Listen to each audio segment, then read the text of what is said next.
कधीच नाही चुकणार तुमचे फेवरेट टीव्ही शोज झी5 सोबत, तेही एकदम फ्री। मी सॉरी वहिनी। शिवानी तुला कळत नाही का कधी काय बोलायचं ते? नाही, त्यांची काही चूक नाहीये, त्या बरोबर म्हणतायत। त्यांना बाळासाठी वाईट वाटतंय आणि मलाही म्हणूनच वाटतंय। वहिनी सांगा तुम्ही कसं करायचं? भाऊजी, मला एकदा घडी व्यवस्थित करायची, फक्त आमच्या बाळासाठी। तसं काय अधिपतींपर्यंत बाळाची बातमी पोहोचवणं अवघड नाही हो। मी आजच सांगू शकतो अधिपतीला। नाही, पण तसं नाही करायचंय भाऊजी। मला आधी सगळं नीट व्हायला हवंय आमच्यात, सगळे गैरसमज दूर व्हायला हवेत आणि त्याला फार वेळ नाही लागणार। मी आता हातावर हात ठेवून नाही बसणार आहे। वहिनी, काय प्लॅन आहे तुमचा? असं नाहीये, पण खूप गोष्टी एकमेकांमध्ये गुंतलेल्या आहेत। सगळ्यात महत्त्वाचं म्हणजे शाळा बंद पडू द्यायची नाहीये। मी भुवनेश्वरी मॅडमच्या विरोधात उभी राहणार म्हणजे अधिपती हर्ट होणार, मला ते होऊ द्यायचं नाही। आणि मला बोलायचंय त्यांच्याशी, तेही भुवनेश्वरी मॅडमना कळून न देता। हे सगळंच करायचंय। नक्की तुमच्या डोक्यात काय चाललंय? मी आधी बाबांशी बोलेन, आधी त्यांच्याशी बोलेन आणि मग अधिपतींना भेटेन। अहो, पण यात चारुहास तर काय करणार आहेत? मला भुवनेश्वरी मॅडमना बाहेर काढायचं।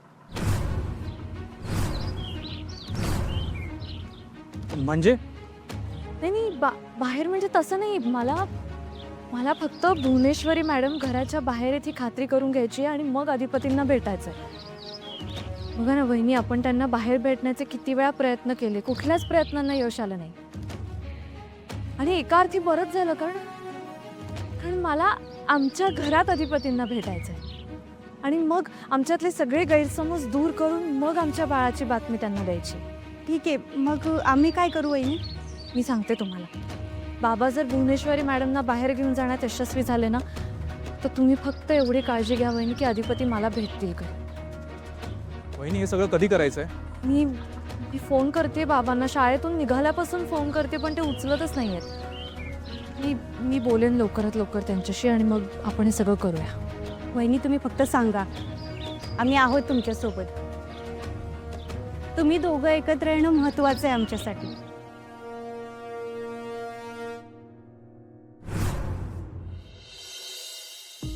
टोकाची भूमिका घेऊ नको अधिपती, विचार कर ना।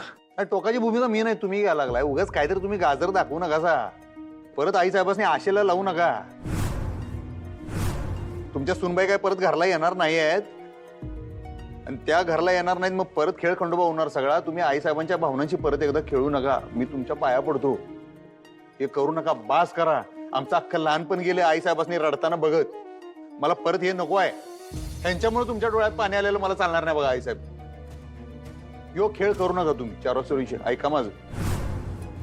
आणि तुम्ही कसं काय भूलला ते प्रपोजल? म्हणून प्रपोजल ना, खड्डा येऊ त्याच्यात तुम्ही पडू नका आई साहेब। बा झालं, खड्डा येऊ लई मोठा, या खड्ड्यात मी तुम्हाला पडू देणार नाही। चुका दुरुस्त करणार काय, कुठलं काय काय काय नाही, त्याच्यात तुम्ही काय पडू नका, ऐका माझं। थांबा अधिपती,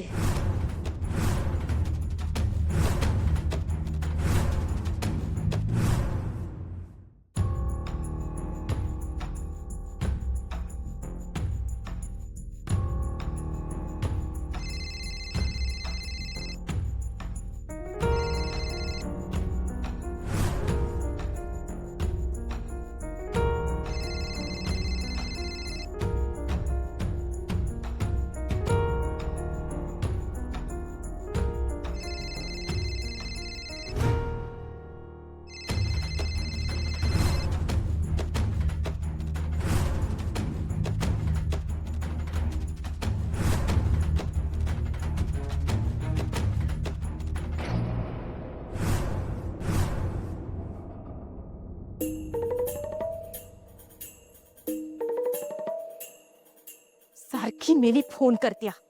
वाटोळ होईल तुझं, आणि नाही झालं तर म्या करीन। जाची पिढा या घरातनं। काय झालं वहिनी? कट केला की झाला? कट केला कट का केलं असेल बाबांनी? बाबा असं कधीच करत नाही. पहिली मला वाटतं काहीतरी गडबड झाली आहे, काहीतरी काहीतरी संकट आलंय त्यांच्यावर. मला ते काल काल सतत म्हणत होते की मी काहीतरी करतो, मी काहीतरी केलं पाहिजे. काही भलतं सलतं नसेल ना केलं त्यांनी.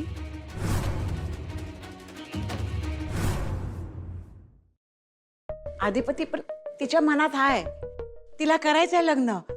तू नाही म्हणू नगस. अरे त्याच्यातच तिचं सुख आहे. अगं, मला त्यांचं सुख पाहिजेच आहे आजी, पण हे नको.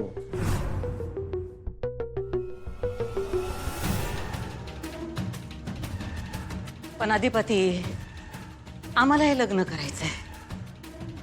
एक डाव तुमच्या वडिलांवर विश्वास टाकायचा आहे आम्हाला. अहो आईसाहेब, पण हे बघा, आयुष्यात पहिल्यांदा ते आमच्याशी असं काहीतरी बोललेत. असं न व्हायला. समोर संधी आहे आणि आम्ही ती घालवली. या लग्नाचा अहो पण हे लगीन नव, हे बिझनेस झाला ह्यो. असू द्या, पण आम्हाला ह्यो चान्स घ्यायचा आहे.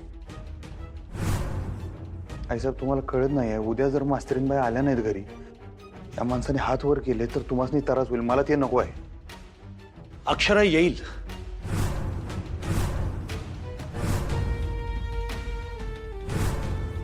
ठीक आहे, समजा आपण मान्य करूया की मास्तरीनबाई आल्या.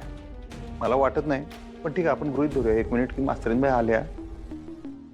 तरी हे म्हणूच शकतात की आता लगीन करायचं नाही आहे. आपल्याला अनुभव आहे साहेब. तुम्ही खात्री कशी देणार मला सांगा. त्याच्यावर उपाय आहे आमच्याकडं. कसला?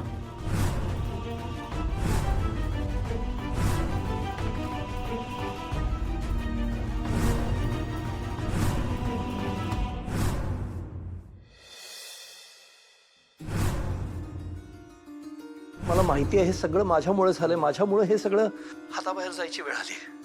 सगळं मला ठीक करावं लागेल आता. काहीतरी गडबड आहे भाऊजी. बहिणी तुम्ही काळजी करू नका, मी घरी जातो आणि बघतो. मला एवढंच वाटते की बाबांनी असं काहीतरी करू नये ज्याचा त्यांना त्रास होईल. ते असं काहीच करणार नाही वहिनी. तुम्ही फोन करता का भाऊजी अधिपतींना? तुम्ही फोन करा त्यांना, लगेच फोन करा.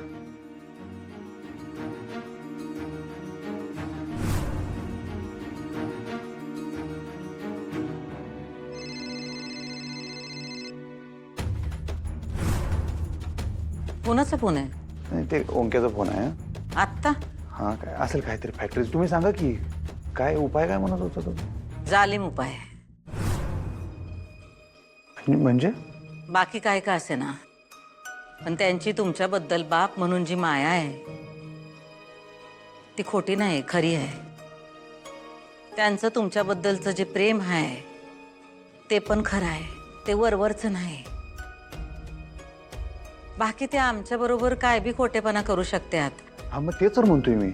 पण तुमच्या डोसक्यावर हात ठेवून ते तसं करणार नाहीत. कारण काय बी झालं तरी त्यांचं बाप म्हणून तुमच्यावरचं प्रेम खरं आहे. अहो काय आहे साहेब. अधिपती, तुम्ही त्यांचं प्रेम कधी मानलं नाही, पण त्यांची तुमच्याबद्दलची माया कधी आटली नाही. कधी कधी तर आम्हाला तुमचा हेवाच वाटायचा की यो माणूस तुमच्यावर एवढा जीव पाकडतो, त्यातला 1% जरी आमच्या पदरी टाकला असता तर आमचं आयुष्य सार्थकी लागलं असतं. पण त्यांचं हे जे काही चाललंय ते ठाव आहे अधिपती, ठाव आहे आम्हाला, पण तरी आम्हाला ते पाहिजेल आहे. आज ह्या कारणानं का होईना आपण 4 पावलं ते पुढं आले. उद्या कदाचित त्यांचा आमच्याबद्दलचा राग बी जाईल, आमचं सगळं चांगलं होईल. झी 5 ॲप डाउनलोड करा आणि पहा सर्व एपिसोड्स एकदम फ्री.